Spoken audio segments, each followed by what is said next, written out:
এই লোকটা না সারাদিন ধরে এভাবে স্কুটার চালায়, ভাবে এসব করলে কেউ যেন জানতে পারবে না কার বাড়িতে কি গুপ্তধন রয়েছে। কিপটে কোথাকার। আরে আসতে বল, শুনলেই ঝামেলা করবে। কত হয়েছে দাদা?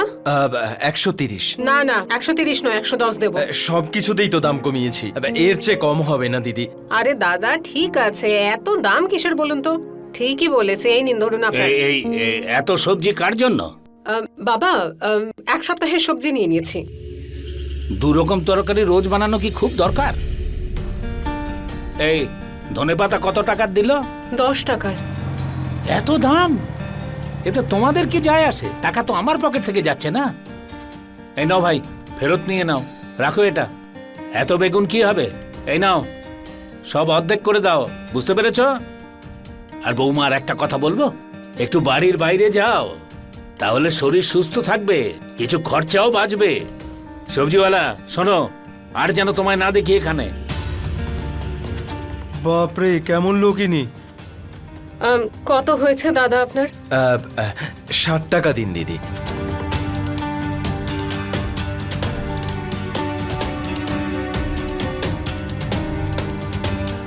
এই সবজি আছে, সবজি।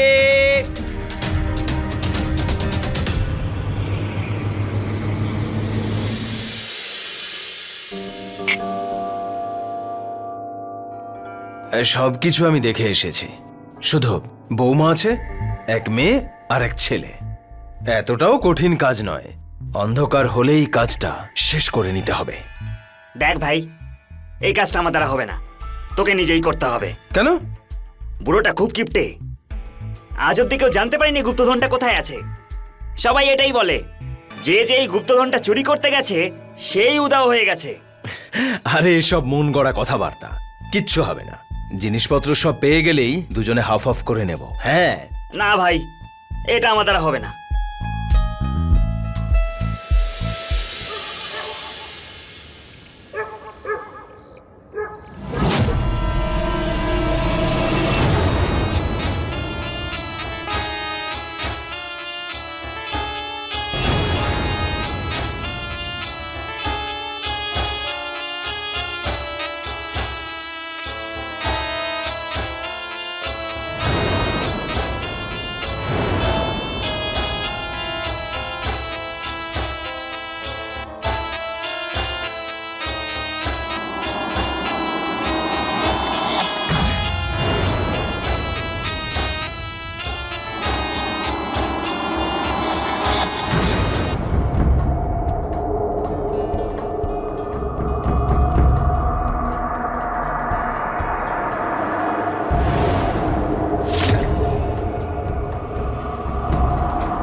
আরে কি করছো এখানে?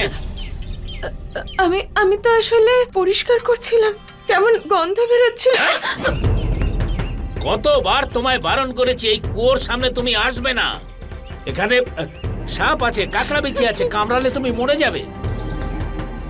বারণ তো আপনি করেছেন, কতদিন হয়ে গেল পরিষ্কার হয় না এখানটা। আর যদি পরিষ্কার না করা হয়, দুর্গন্ধের চোটে আমরা এখানে থাকতে পারবো না। আমি তো কোনো গন্ধ পাচ্ছি না। হ্যাঁ, আর তোমরা যদি এখানে থাকতে না চাও তাহলে চলে যাও কোথাও। কিন্তু বাবা, কি বাবা বাবা কি বলছো? শেষবার বলে দিচ্ছি, কেউ এই কুয়োর সামনে আসবে না। এখানে সাপ আছে, কাকড়া বিদ্যা আছে, কামড়ালে সব মরে যাবে। আর এই দোষটা আমার উপর পড়বে, বুঝেছো? যাও এখান থেকে, যাও।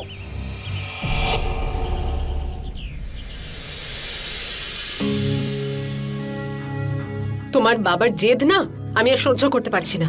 প্রত্যেক দিনে 1 টাকার হিসাব পর্যন্ত নেন, আর যেদিন একটু ভুল হয়ে যাবে তখন অপমান করেন। আজ সব সীমা পার করেছেন উনি। অঞ্জলির গায়ে হাত দিয়েছেন। হাত দিয়েছে কেন? কুয়োর কাছের থেকে গন্ধ আসছিল, তাই ও পরিষ্কার করতে গেল। ব্যাস এটাই ওর ভুল ছিল। বুঝতে পারছি না আমরা কতদিন আর এভাবে কাটাবো। এতে আর নতুন কি আছে? ছোটবেলা থেকেই তো দেখে আসছি, সবই একই রকম, কিছুই বদলায়নি। অনেকবার ভেবেছি সব ছেড়ে ছুড়ে চলে যাই এখান থেকে। কিন্তু আমরা যাবই বা কোথায় বলো? দোকান বাড়ি সবকিছুই তো তোমার বাবার নামে। কাকার সাথে একবার কথা বলবো।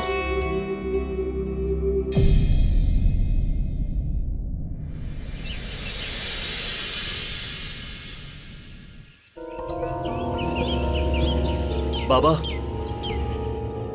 বাবা, কি? তুমি অঞ্জলিকে মেরেছো? হ্যাঁ মেরেছি, তোকেও তো আমি মেরেছি। তাহলে বাবা, আমি তোমার ছেলে। আমি হয়তো কোনো ভুল করেছিলাম, তাই জন্য তুমি আমাকে মেরেছো। কিন্তু আমার মনে হয় না অঞ্জলি কোনো ভুল করেছে যার জন্য তোমার ওর গায়ে হাত দেওয়া উচিত হয়নি।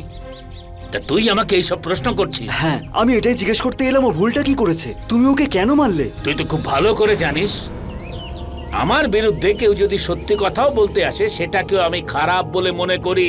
এটা তুই জানিস তো? কিন্তু তুমি ওকে মারলে কেন? তুমি তো ওকে বোঝাতেও পারতে, তাই না? এই, গলা তুলে কথা বলবি না। আর একটা কথা মন দিয়ে শোন, আমি বোঝাচ্ছি না, বলছি। যখন মানুষের ক্ষমতা না থাকে না, তখন সব কিছু সহ্য করে নিতে হয়। তোর শুধু এইটুকুই পরিচয় যে তুই আমার ছেলে, এছাড়া আর কোনো ক্ষমতা নেই তোর। বাবা, তুমি একটা কথা শুনে রাখো, এটা আমার অধিকার, যার জন্য আমি তোমার দোকানে টাকা পয়সা না নিয়েও কাজ করি বাবা। আর যতটা সম্ভব আমি তোমার সেবা করি। আচ্ছা, তাহলে এক কাজ কর, তুই তোর স্ত্রী আর সন্তানকে নিয়ে অন্য কোনো জায়গায় থাকার ব্যবস্থা করে নে। আমি একজন কাজের লোক রেখে নেব, তাতে কম খরচ হবে, বুঝতে পারলি? যা। মুডটাই নষ্ট করে দিল।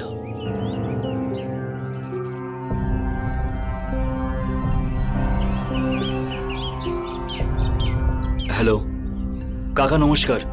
তোমার সাথে দেখা করতে চাই। ঠিক আছে, আসছি।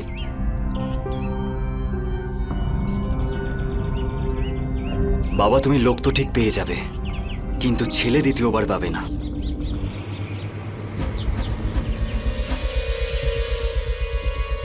আরে শোন, তোর এত প্রয়োজন কি আছে বাইরে গিয়ে এরকম ভাবে কাজ খোঁজার? আরে তোর বাবার কাছে তো কোটি টাকার গুপ্তধন লুকানো আছে, কোটি টাকার। আরে কাকা, এরকম কিচ্ছু নয়, এই সব কিছু হলো ভুয়ো। যদি এরকম কিছু হতো তাহলে আমার চোখে তো একবার অন্তত পড়তো, তাই না? আচ্ছা, হাওয়া দেখতে পাস তুই? হাওয়া দেখতে পাস না তার মানে কি হাওয়া নেই? তুমি এত শিওর হয়ে কি করে বলতে পারছো? আরে ওটা আমাদের পূর্বপুরুষের গুপ্তধন, হিরে জহর ভর্তি রয়েছে একদম। কিন্তু তোর বাবা গুপ্তধনের দখল নিয়ে বসে আছে, না নিজে ব্যবহার করে না কাউকে ব্যবহার করতে দেয়। কাকা, যদি এটা সত্যিই হয়, তুমিও তো নিশ্চয়ই জানো যে গুপ্তধনটা কোথায় আছে। আরে সেটাই তো সমস্যা। বাবা মৃত্যুর আগে শুধুমাত্র দাদাকেই বলে গেছিল যে গুপ্তধন কোথায় আছে। আর আমি যখনই দাদাকে জিজ্ঞাসা করি না, তখনই বলে আমি তো জানি না, এরকম কোনো গুপ্তধন তো ছিলই না। কিন্তু গুপ্তধন আছে, বুঝলি? গুপ্তধন আছে। আর দেখ, যদি এই গুপ্তধন পেয়ে যাস না, তাহলে সেটাকে সরিয়ে ফেলতে, মানে ক্যাশ ট্যাশ করে ফেলতে না, আমি তোকে সম্পূর্ণ সাহায্য করব। কিন্তু হ্যাঁ, আমার কিন্তু ওই গুপ্তধনের ভাগ চাই বলে দিলাম।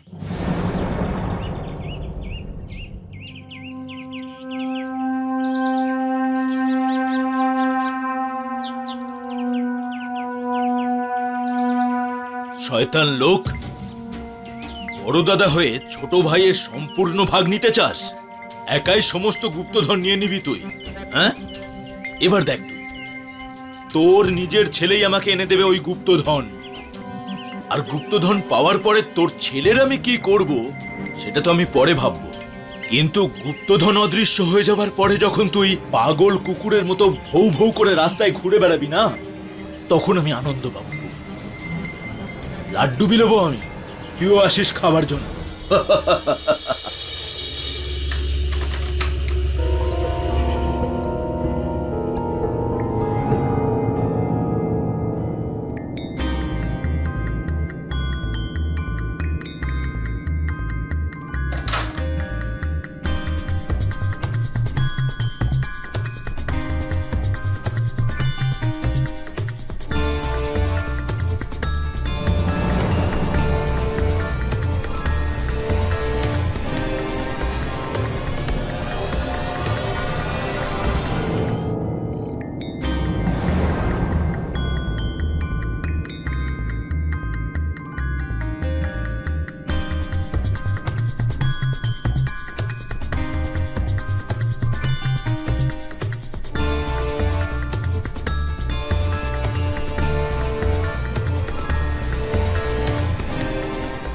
বাবা এত রাতে কুয়োর সামনে কি দেখতে এসছে?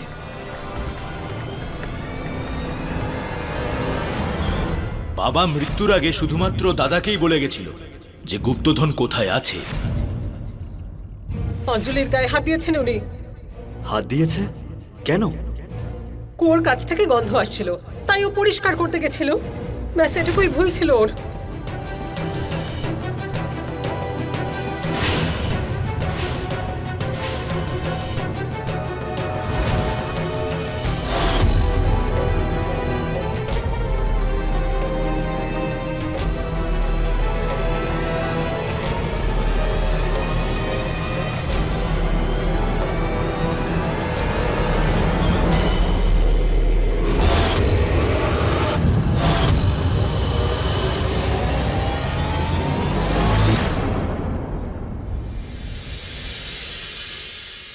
তোমার চা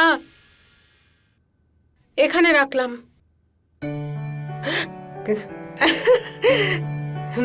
কি ব্যাপার, আজকে মুড খুব ভালো মনে হচ্ছে? কিছু স্পেশাল নাকি? আমার মনে হয় আমাদের ভালো দিন আসতে চলেছে। আচ্ছা, আমরা এখান থেকে অন্য কোথাও চলে যাই না, আর ওখানে গিয়ে কোনো দোকান খুলবো। কিন্তু এত টাকা পাবে কোথায়? গুপ্তধন। যদি অভিশপ্ত জায়গার গুপ্তধন পাও তাহলে গিয়ে লাভ নেই তোমার। কারণ ওখানে যারা যায় তারা কখনো আর ফিরে আসে না। আরে বাবা, এই ব্যাপারটা নিয়ে তোমাকে এত চিন্তা করতে হবে না, আর আমাকে আমার কাজটা করতে দাও। আরে কি করছো? অঞ্জলি বাড়িতেই আছে। আমার অনেক কাজ আছে, তুমি ছাড়ো, আমি আসছি। আরে শোনো না। আসছি।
লজ্জা করে না?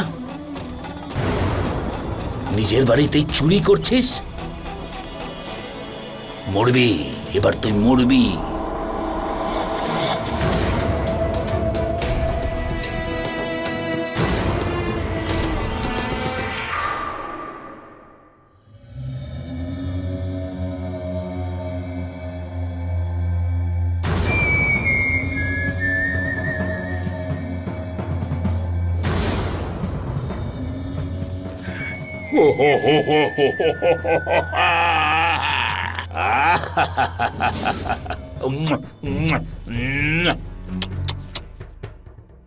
এ শুধু আমার, এসব আমার।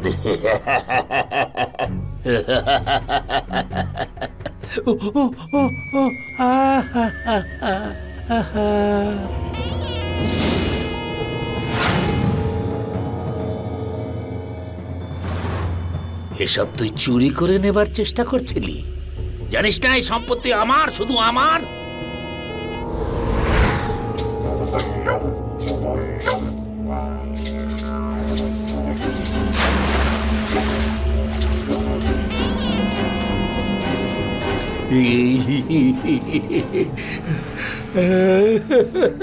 আমার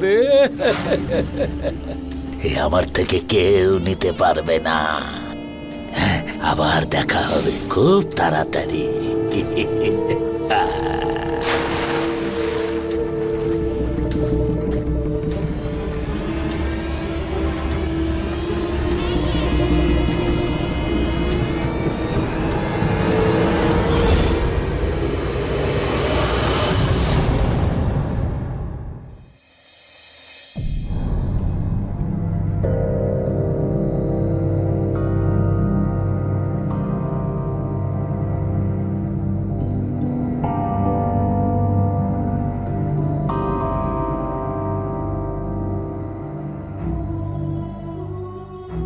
এ কি সকাল সকাল কোথায় গেল? ফোনটাও এখানে।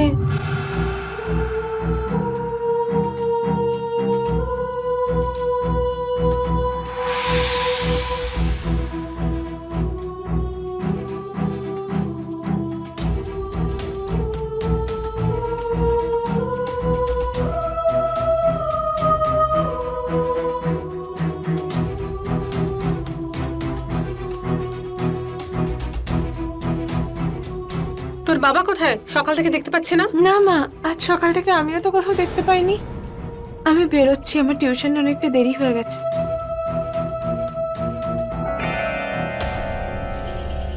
আরে পাওয়া যাবে, ও তো ছোট বাচ্চা নয়, আশেপাশেই কোথাও আছে, ফোন করে দেখে নাও। কিন্তু ওর ফোন তো রুমেই রাখা আছে।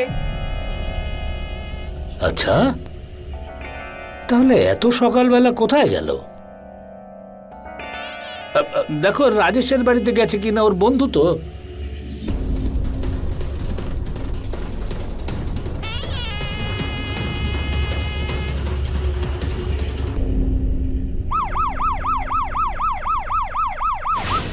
ইন্সপেক্টর সাহেব, আমি যদি জানতাম যে ও কোথায় আছে তাহলে আপনাকে কেন ডাকবো?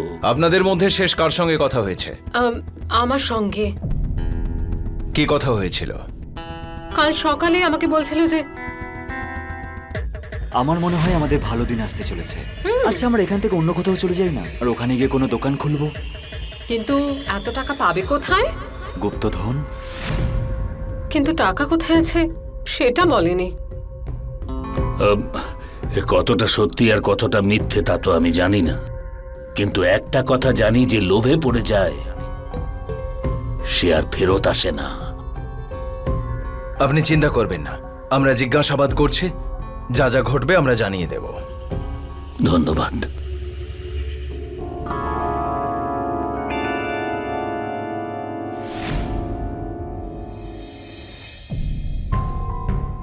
তুমি এখানে কি করতে এসেছো? আরে দাদা, কি কথা বলছো তুমি? আরে তোমার ছেলে নিখোঁজ, আমাদের সুনীল, আর আমি আসবো না? কাকা বাবু, ওর ব্যাপারে আপনি কিছু জানেন? মা, আমি যদি জানতে পারতাম কান ধরে নিয়ে আসতাম।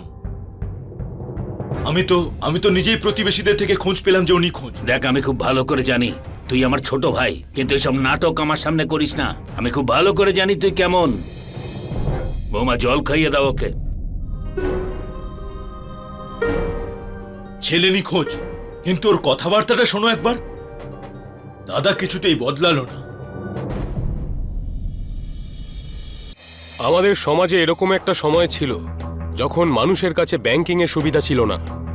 তখন মানুষ নিজেদের মূল্যবান সম্পদ, নিজেদের গয়না চোর ডাকাতের হাত থেকে বাঁচানোর জন্য এরকমই কোনো গোপন স্থানে লুকিয়ে রাখত অথবা পুঁতে রাখত, যেখানে অজানা কেউ পৌঁছতে পারবে না। ঝাঁসির কাছে গড়কুম্বার কিছুটা আগে ঘনশ্যামের বাড়িতেও হয়তো এরকমই কিছু হয়েছিল। সেখানে পূর্বপুরুষদের সম্পত্তি নিয়ে এখন অবধি যা হয়েছে আর যা হয়েছিল সেটা বোঝা খুবই মুশকিল ছিল। ঘনশ্যাম এই সম্পত্তি নিয়ে এতটাই পাগল হয়ে গিয়েছিল যে সেটা যারা চুরি করতে এসেছিল তাদের তো বটেই, এমনকি সে তাদের একমাত্র সন্তান সুনীলকেও হত্যা করেছিল। চিন্তার বিষয় তো এটাই যে ঘনশ্যামের কাছে অর্থ এবং সম্পত্তির লোভ নিজের ছেলের প্রাণের থেকেও বেশি দামি কিভাবে হয়ে উঠল। এটা কি তার পাগলামি ছিল নাকি অন্য কিছু? নমস্কার, আমি অমিত পাচৌরি। ক্রাইম অ্যালার্টের আজকের এই এপিসোডে আমি আপনাদের দেখাবো লোভ এবং লালসার আরও একটা ভয়ঙ্কর গল্প। অন্যদিকে ঘনশ্যামের ভাই চক্রধারীও ওই সমস্ত সম্পত্তি পাবার লোভে ষড়যন্ত্রে লিপ্ত হয়েছিল। পুলিশ সুনীলকে খুঁজে বেড়াচ্ছিল। 6 মাস কেটে গেলেও না সুনীলকে খুঁজে পেয়েছিল, আর না সুনীলের স্ত্রী প্রীতি আর তার মেয়ে অঞ্জলি এ ব্যাপারে সবকিছু জানতে পেরেছিল যে সুনীল আসলে ঠিক কোথায় গেছে। অন্য কেউ একজনও ছিল যে এই সম্পত্তি পাবার জন্য নতুন কোনো পরিকল্পনা করছিল। কি ছিল সেই পরিকল্পনা, আর এই সম্পত্তির জন্য বাড়িতে আর কি কি হয়েছিল আসুন দেখা যাক।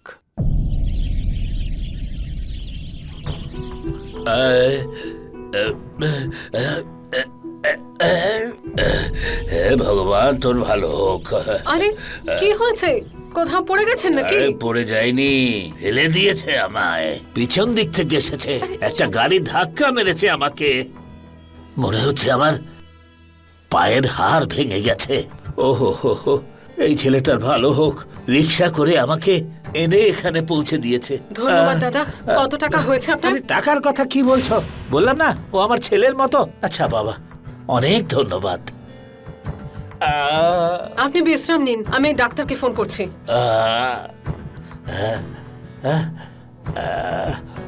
ও দাঁড়িয়ে মুখ কি দেখছিস আমার? যা পড়াশোনা কর।